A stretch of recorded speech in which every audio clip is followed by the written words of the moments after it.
Buenos días, vamos a empezar con la mesa tercera de estas jornadas científicas y en primer lugar yo quería agradecer a la profesora María Sainz su invitación a participar en las mismas, así como a Fundadeps. Esta mesa tercera va a versar sobre líneas generales sobre la estrategia de cronicidad. Yo soy Andrés Boda, soy un pediatra de este hospital y María me pidió que hablase sobre las repercusiones que tiene en la familia la enfermedad crónica del niño. Cuando hablamos de enfermedad del niño, todos nos damos cuenta de que se produce en la familia una situación distinta, una situación habitualmente muy preocupante, sobre todo cuando tratamos de enfermedades crónicas. ¿Qué es lo que ocurre? Hay una serie de alteraciones emocionales, alteraciones estructurales, aparecen pensamientos positivos, negativos en los padres del niño y en sus hermanos, y sobre todos ellos debemos intervenir. Debemos necesariamente formar un equipo, tanto los profesionales sanitarios que atendemos a estos niños, como los servicios públicos que también van a participar, como servicios que llamamos de la sociedad civil. Habitualmente en las familias se produce un sentimiento de impotencia inicialmente ante este tipo de enfermedades y es nuestra labor hacer que esas familias desarrollen la suficiente competencia como para tratar adecuadamente y manejar adecuadamente este tipo de enfermedad. Los servicios públicos deben coordinarse, tanto los de tipo sanitario como los educativos, como los servicios sociales, y además hay otras ayudas que pueden hacer esas familias, en el sentido de que la sociedad civil les puede ofrecer diversas actividades de ocio, pueden consultar con asociaciones que habitualmente les van a ayudar mucho en el manejo de la enfermedad crónica del niño y sobre todo el aspecto del voluntariado. ¿Me pasas a la siguiente? En primer lugar, quería definir lo que es la enfermedad crónica del niño, ya que hablamos de enfermedad crónica cuando su duración es superior a 3 meses, o también cuando requiere más de un mes de hospitalización o tiene suficiente intensidad como para interferir en sus actividades habituales.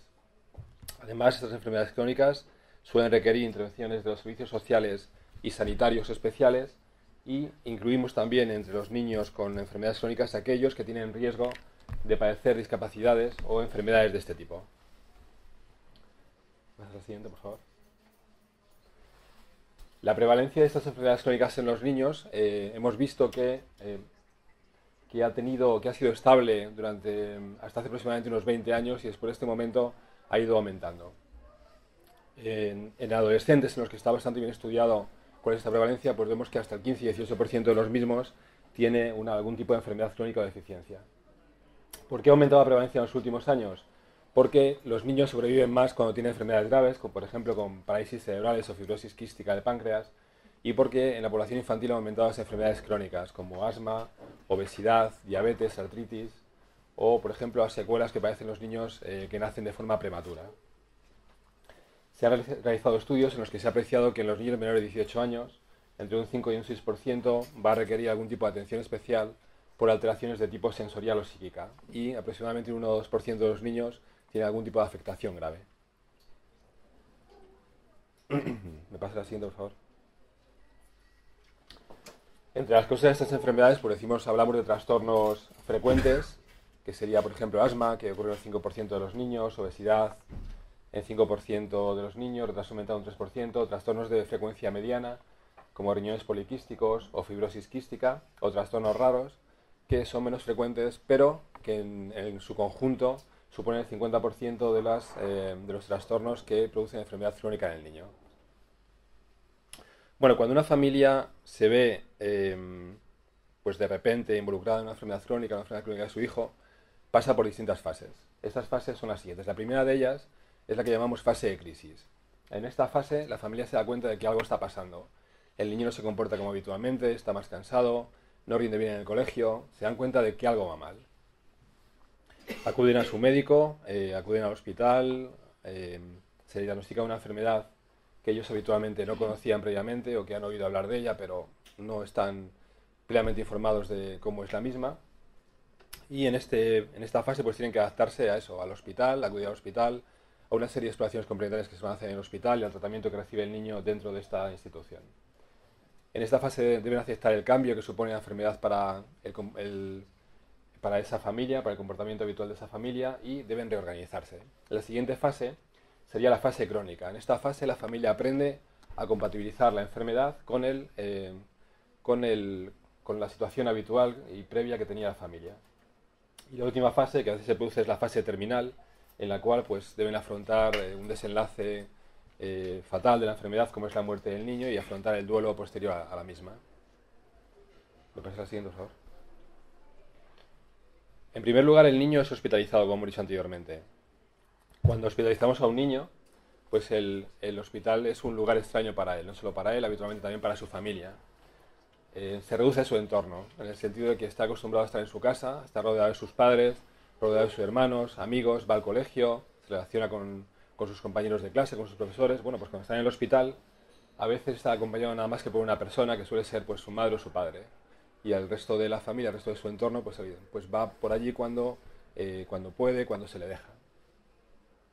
De manera que sus relaciones familiares se ven bastante disminuidas.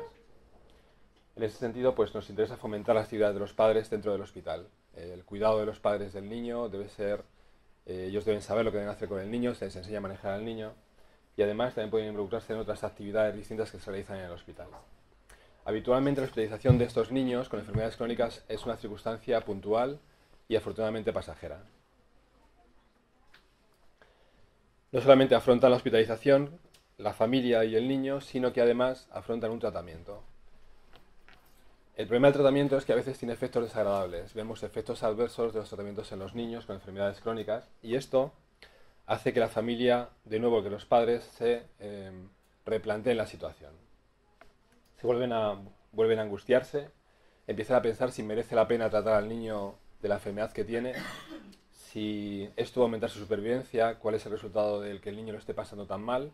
Y imaginaos lo que ocurre cuando además el niño ya con una determinada edad empieza a preguntar a los padres si realmente es necesario que lo traten, y él empieza a opinar sobre la medicación que se le está poniendo. No le gusta que le pongan esto, le sienta mal, esto para qué sirve, me va realmente a salvar o me va a curar.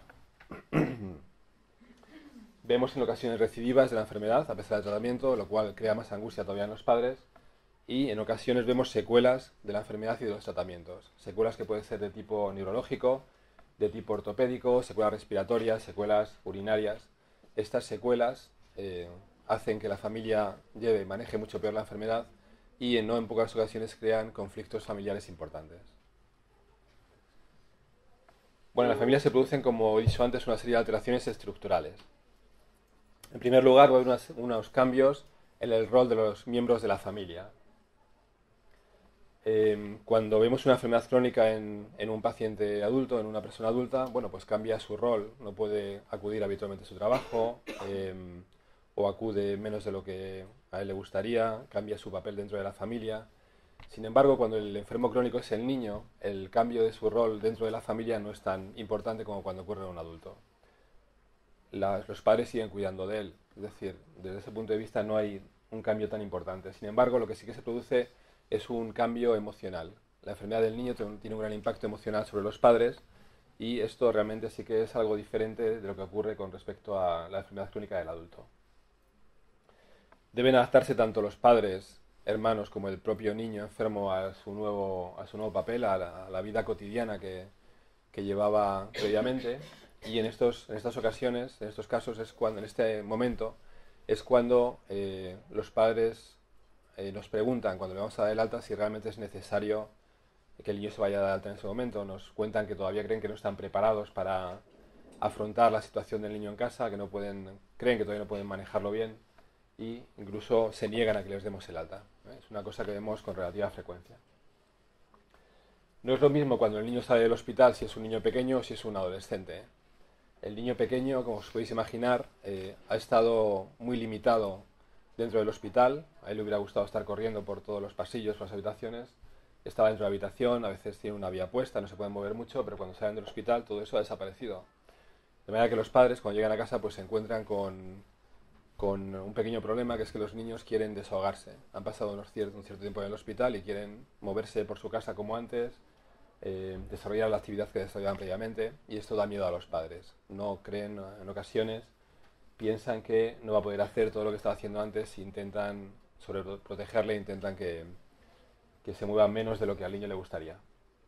En los adolescentes se plantea otro problema, y es que el adolescente previamente a la enfermedad había conseguido una autonomía. Y cuando sale del hospital, quizás esa autonomía no pueda seguir siendo la misma que tuvo antes de ponerse enfermo. Debe negociar el niño con sus padres y los padres con el niño hasta qué punto ese niño tiene capacidad y posibilidades para hacer lo que hacía antes. O sea, aquí se plantea un problema un poquito distinto de cuando el niño es más pequeño. Se plantea también quién es el cuidador primario. En nuestra sociedad, en nuestra cultura, habitualmente, cuando nos enfrentamos con niños con enfermedades crónicas, el cuidador primario es la madre. Y así es en muchas ocasiones. La madre asume ese rol de cuidador primario. La madre necesita, aparte de eso, necesita tomarse sus periodos de respiro para poder llevar bien ese trabajo que le está tocando hacer ahora.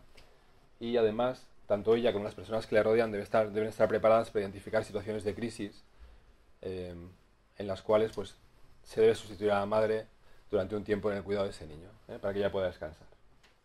Se producen situaciones de rigidez en la interacción de la familia con esa persona que está enferma. De manera que, sobre todo en las fases en las que va cambiando, en los momentos en los que cambia la fase de la enfermedad, pues a veces la familia tiene dificultades para adaptarse. La fase aguda, pues esa fase en la que van asumiendo ya el papel que va a tener su niño dentro de la familia, ya se va haciendo todo más crónico.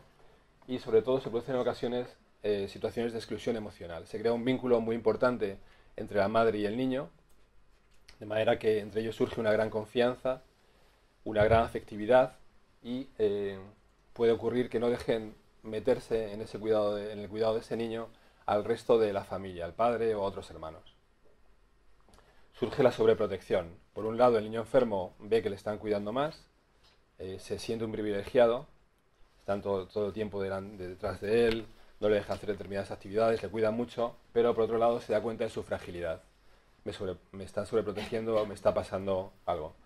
Y además a veces surgen también rigideces entre la familia y los servicios asistenciales porque la familia pues sabe mucho de la enfermedad y pueden surgir conflictos entre la familia y los médicos que están cuidando de ese niño. Pásame la siguiente, por favor. Va a haber alteraciones emocionales según la etapa de la enfermedad. Inicialmente podemos tener una etapa de shock, de pánico. Se ajusta la situación, se inserta al niño otra vez socialmente y también se inserta a esa familia. Y poco a poco se va reintegrando el niño y la familia en su vida habitual. Pueden surgir respuestas complejas, sobre todo de los hermanos, va a haber pensamientos positivos, negativos. Imaginaos los hermanos que pueden tener sentimientos de culpa. Por un lado se dan cuenta o se sienten contentos porque ellos no tienen la enfermedad de su hermano, pero se sienten culpables de estar contentos porque ellos no tienen esa enfermedad. Y por otro lado pueden tener sentimientos negativos también porque notan que el niño enfermo está sobreprotegido y que a ellos no reciben toda la atención que les gustaría. Puede haber en los hermanos fracaso escolar, algún tipo de trastorno psíquico, están somatizando algunos signos físicos y en la familia surge también el temor a la transmisión genética. ¿Le pasa la siguiente? De manera que debemos colaborar con la familia. La enfermedad crónica no es solo una enfermedad de la familia, un problema médico, sino que además es un problema familiar y social. Debemos tener en cuenta la singularidad de las familias. Cada familia tiene unos condicionantes culturales, una experiencia previa respecto a la enfermedad y debe haber una comprensión multidimensional. Cada familia tiene sus antecedentes, el médico debe evaluar bien las prioridades y necesidades de la familia y respetar sobre todo sus valores culturales. Pásame a la siguiente, por favor.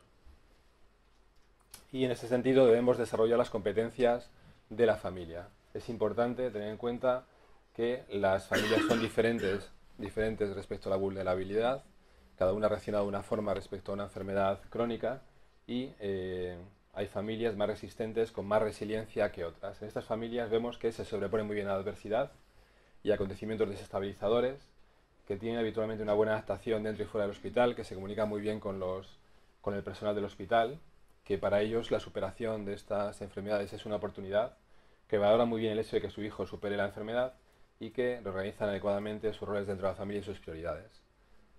Y ya para terminar, las conclusiones de lo que estoy diciendo es que la familia es muy importante dentro de la enfermedad crónica del niño, que debemos colaborar con ellos, que la colaboración de la familia hace que la calidad del niño sea mucho mejor y que esté mucho más integrado tanto socialmente como escolarmente, y que los profesionales debemos conocer la enfermedad que afecta a la familia y favorecer estrategias para conseguir padres competentes.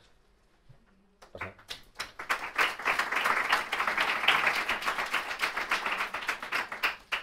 Y ya pues presento al profesor José Manuel Rivera Casado, que es catedrático emérito de la Facultad de Medicina, que va a hablar sobre líneas generales sobre la estrategia de la cronicidad. Muchas gracias. Como muy bien sabéis, y es posible que algunos de los presentes hayan venido por eso, de esto tenía que hablar doña Paloma Casado, que es de la Subdirección General de Calidad y Cohesión del Ministerio. A mí me lo ha encargado hace 2 horas, o sea que realmente no sé si voy a responder a las expectativas, pero en fin, este es un tema que uno más o menos lo tiene estudiado porque le toca de cerca y diré lo que se me ocurra. A ver, la siguiente. Esto ya lo he puesto antes. Realmente la cronicidad, según se mire, puede ser una buena opción en el sentido de que antes no se llegaba a ello, o una mala opción en el sentido que limita las posibilidades de calidad de vida, pero en todo caso es un fenómeno relativamente normal considerando cómo ha evolucionado la medicina y en general la atención sanitaria de las personas. La siguiente. Es muy difícil definir la cronicidad.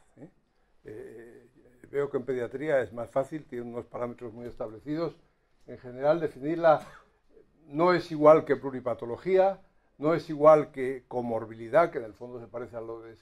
Es una situación muy compleja. Y en el documento que ha hecho el Ministerio, al que luego me referiré, pasa a la siguiente, lo definen de una manera un poco absurda. Dice, paciente crónico complejo es aquel que presenta mayor complejidad, ya empezamos mal, porque lo definido no debe entrar en la definición, en su manejo al presentar necesidades cambiantes que obligan a revalorizaciones continuas que hacen necesario la utilización, un montón de frases subordinadas y muy difíciles de asumir para una definición que se supone que debe ser algo mucho más preciso. La siguiente.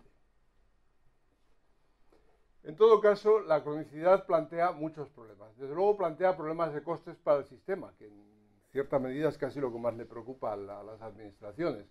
Hay que pagar más pensiones durante más tiempo, las estancias en el hospital se suelen prolongar innecesariamente muchas veces, va unido eso a polifarmacia, hay que contar con los cuidadores. Bueno, afrontar la cronicidad resuelve el problema este de costes. Pues no lo resuelve, pero sí que ayuda a resolverlo. Evidentemente, si uno hace las cosas bien hechas, los costes son menores. La siguiente, pero sobre todo, la cronicidad plantea un problema humano para la persona que la padece, que afecta a su calidad de vida, le hace en muchas ocasiones dependiente. No es lo mismo cronicidad que dependencia, como veremos antes, pero sí que tiene una cierta relación. Aumenta los costes no ya del sistema, sino también de la propia persona, limita las expectativas de cualquier tipo que pueda tener esa persona y se suele asociar por parte de la víctima de la cronicidad una cierta sensación de abandono y desde luego de marginación social. La siguiente.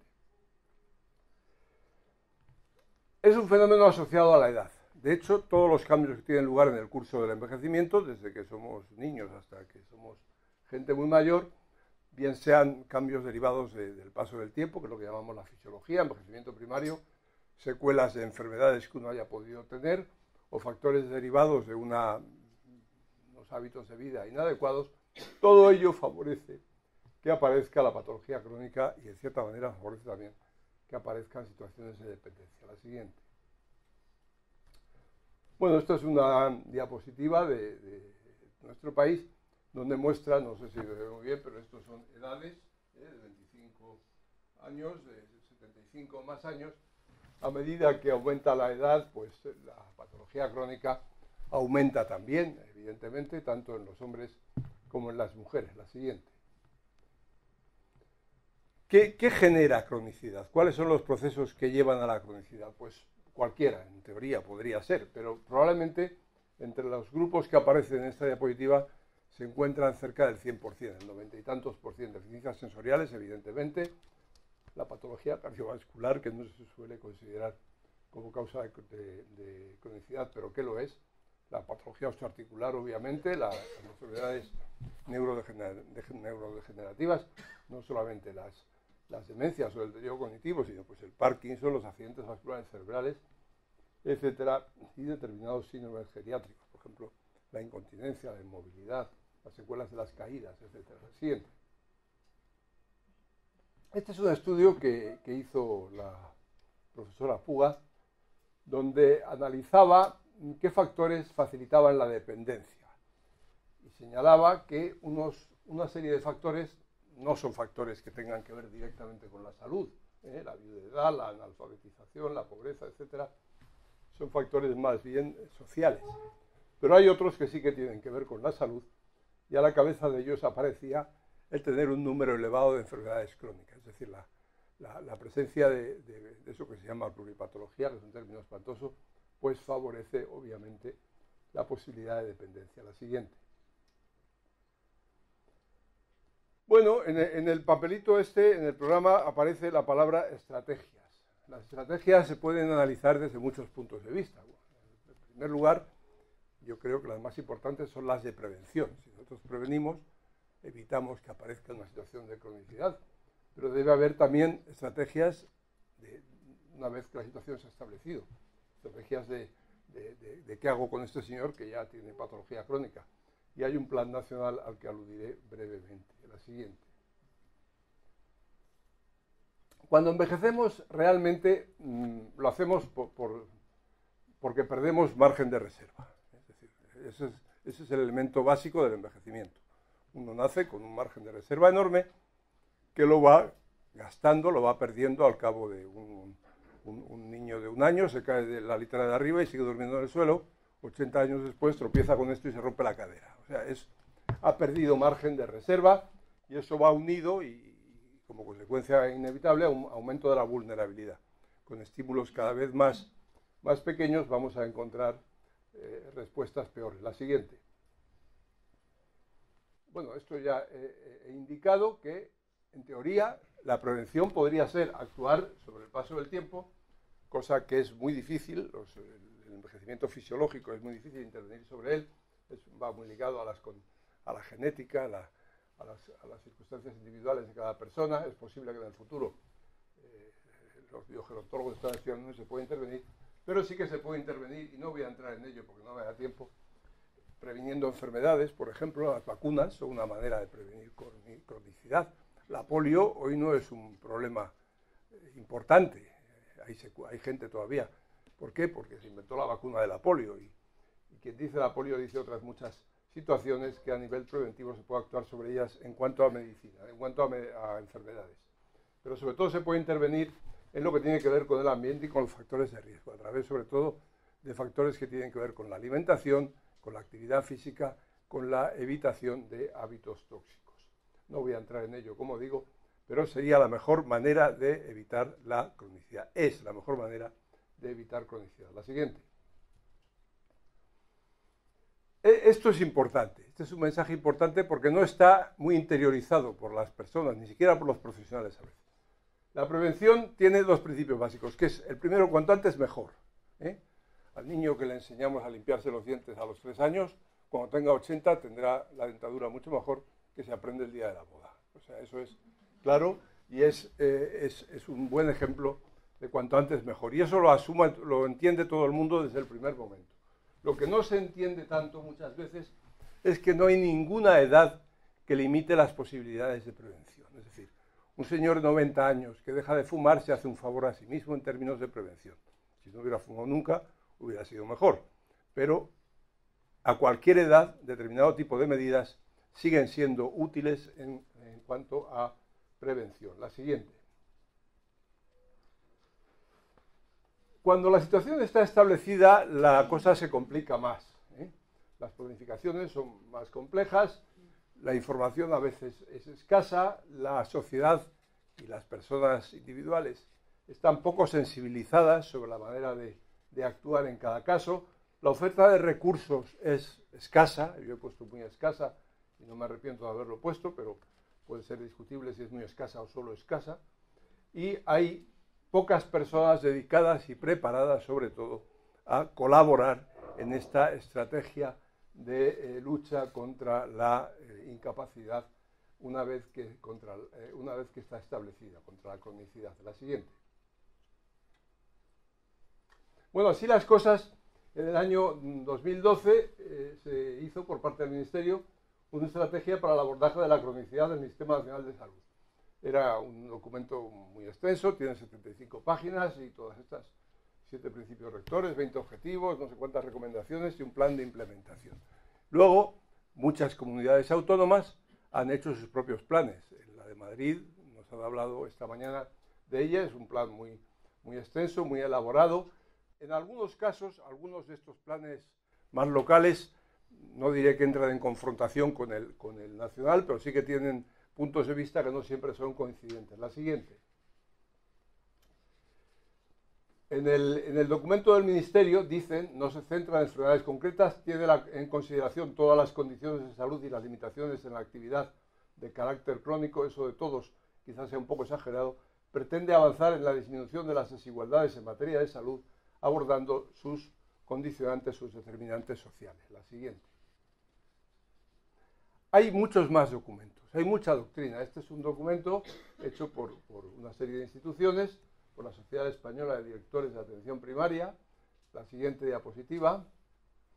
Este es otro documento hecho por otros grupos, también acciones claves, líneas de actuación, itinerario de implantación, etcétera. Sigue. Es decir, doctrina, pasa. Doctrina hay mucha. En este modelo pues se habla de desarrollar un modelo de atención primaria para los pacientes crónicos, un espacio sociosanitario. Es muy importante tener en cuenta que aquí lo sanitario siempre va de la mano de lo social.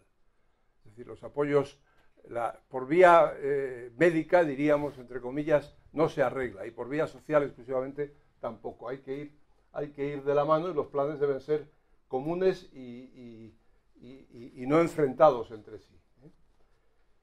La siguiente. Bueno, y todo esto nos lleva al tema de la dependencia. Ya he dicho que no es lo mismo.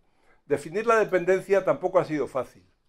Sin embargo, desde el año 98, que el Consejo de Europa estableció esta definición, se da como buena. Es decir, personas dependientes, pérdidas que requieren ayuda, ¿para qué? Para actividades básicas de la vida diaria. Esta definición, con un par de retoques, es la que utiliza la llamada Ley de Dependencia en España, en el año 2006. Añade algún elemento más, por ejemplo, añade que sea una situación estable. No se considera una persona dependiente a efectos de esa ley un señor que se ha roto la cadera, pero que un mes después puede tenerla resuelta y volver a una situación basal. Si no vuelve, sí. Y también se añade algún párrafo dedicado a la enfermedad mental específicamente. La siguiente. En el fondo, las estrategias para luchar contra la cronicidad tienen que centrarse en estos puntos. Sensibilizar y educar, se ha dicho también antes hace un momento. No discriminar, la discriminación por edad es un tema que no podemos tratar aquí ahora, pero que está tremendamente extendido y además no se valora por parte de la sociedad. Si yo pregunto aquí, muchos de los que están aquí delante pensarán que no hay discriminación por edad, y la hay en términos sanitarios, la hay en términos económicos, la hay en términos en cualquiera de los parámetros que analicemos. Exige planificar, evidentemente, y exige aportar recursos, que es algo que a veces se olvida. La siguiente. El tema de los cuidadores. Claro, hace 20 años, ¿usted qué es? Cuidador, está loco. Es decir, no existía eso, es una profesión nueva. Los cuidadores eran, pues, la hija que no trabajaba del viejito, o la nuera, casi todos eran mujeres.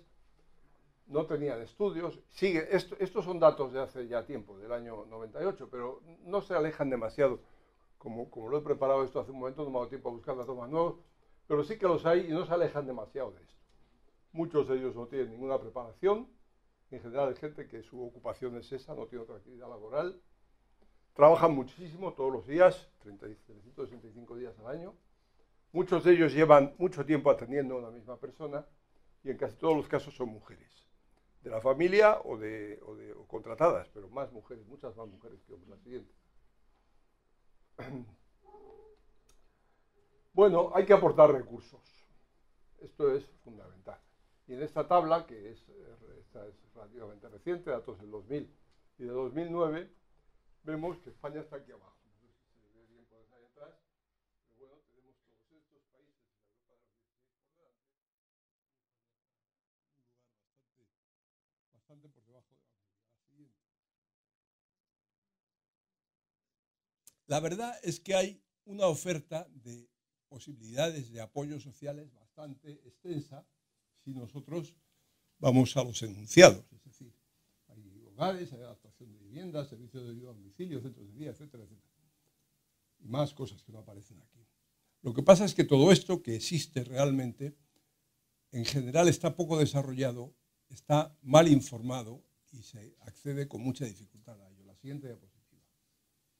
Por ejemplo, estos son datos del año 98, centros de día, conocimiento de los servicios sociales, pues era muy bajo. Y sobre todo en el medio rural era muy pobre, de los ejemplos que se ponían entonces. La siguiente.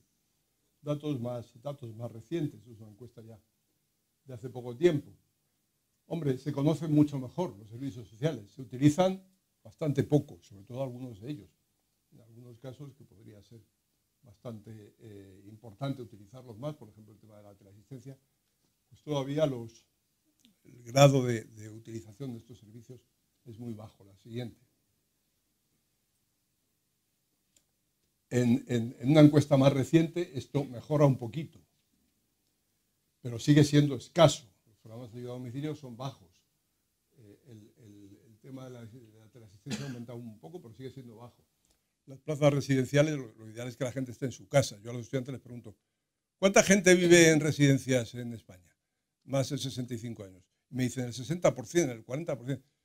¿Tu abuelo vive? No, el otro tampoco. La gente tiene la idea de que hay una mayoría de gente mayor que vive en residencias. No es verdad, afortunadamente. La gente vive en su casa, que es donde quiere vivir. No llega al 5% la proporción de personas que viven en residencia. ¿Eso es mucho o poco?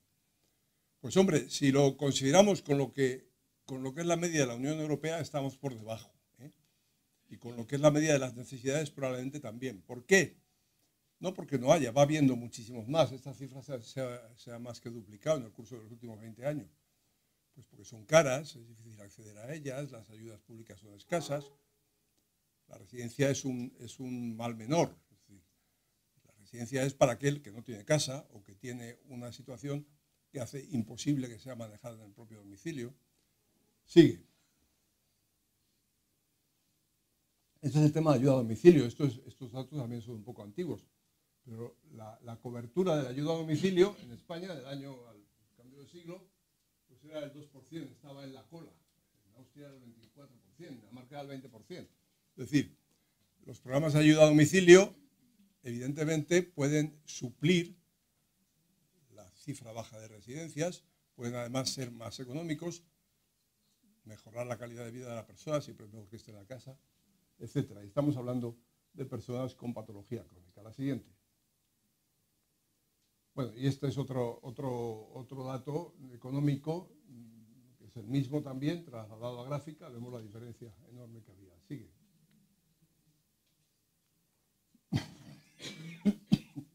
Gasto destinado a protección social. Media europea, 27, España 20. Estamos muy lejos de lo que deberíamos. La siguiente. Pasa, ya voy a acabar, que no es, que andamos mal de tiempo. Todas estas estadísticas, estos datos proceden del libro blanco que publicó el Inserso del año 2012, o sea, son relativamente recientes, están tomados de Eurostat y no voy a entrar en ellos, pero sí que quiero decir que cuando en cualquiera de los parámetros que analizamos nos comparamos con los países de nuestro entorno, pues estamos muy mal. Media europea, España. Y allí pasa lo mismo. La siguiente. Sigue, pasa. Este tipo de afirmaciones los encontramos cada día. La dependencia ve congelados. Cuando hay crisis, ¿quién la padece más? Los más desfavorecidos. Y evidentemente los pacientes crónicos, los pacientes dependientes, forman parte de esa categoría. La siguiente. Bueno, esto no pretendo que lo leáis, es un chiste de Forges, donde habla de la complejidad del tema. La siguiente, y ya acabo, con un mensaje tomado de un periódico, donde se dice que disfrutar de la vida es un seguro para poder vivir más y mejor, es decir, con menos dependencias y con menos cronicidades. Muchas gracias.